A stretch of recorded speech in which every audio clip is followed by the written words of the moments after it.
Usapan naman natin ang magsasampa raw ng complaints naman sa Supreme Court.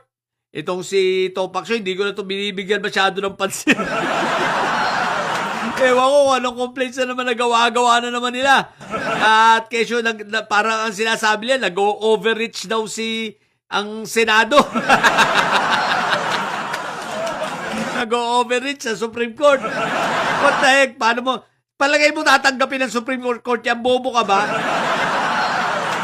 Equal branch nila yan. At saan banda nag-overreach? Tsaka isa pa, Topak Sio, huwag kang tatanga-tanga. Ilang beses ka na bang napahiya sa Supreme Court?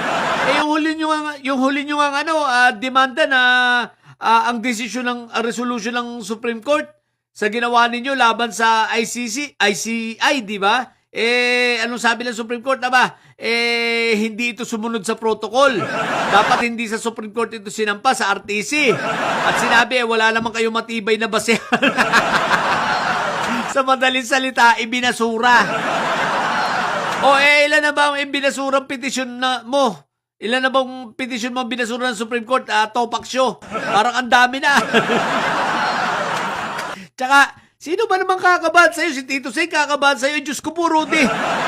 Si Topak Sio, ito ang abogado tabla-talo. Mas lamang ang talo kaysa sa tabla. Pero walang panalo. Tapos ang lakas ng loob mo, magsasampa ka pa. Overreach daw, overreach. Sa totoo lang ewan ko lang kung papansin to ng Supreme Court. Bagamat ang Supreme Court, kung tutuusin, sila nga nag-overreach, about sa trabaho ng Kongreso, pinasok nila pero tingnan lang natin kung ano mangyayari, So, comedy. Anyway, hindi naman criminal yun Tsaka, yun nga, anong katatakot ni Tito Sen sa inyo? Diyos ko po, Rudy. Kumbaga, tabla-talo ito.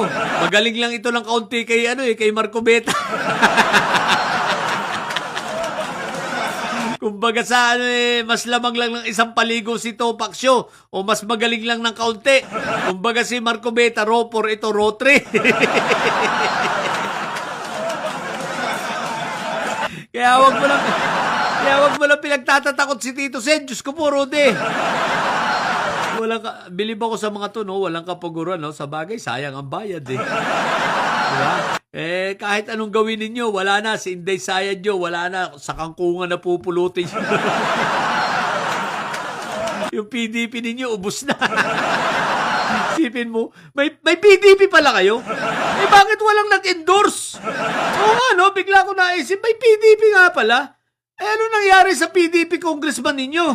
Bakit hindi in-endorse ang impeachment case ninyo laban kay PBBM? Aba. Oo nga, may PDP pa pala. Akala ko wala na. Ibig sabihin, ilan pipiraso mabibilang sa daliri ang PDP sa Congress.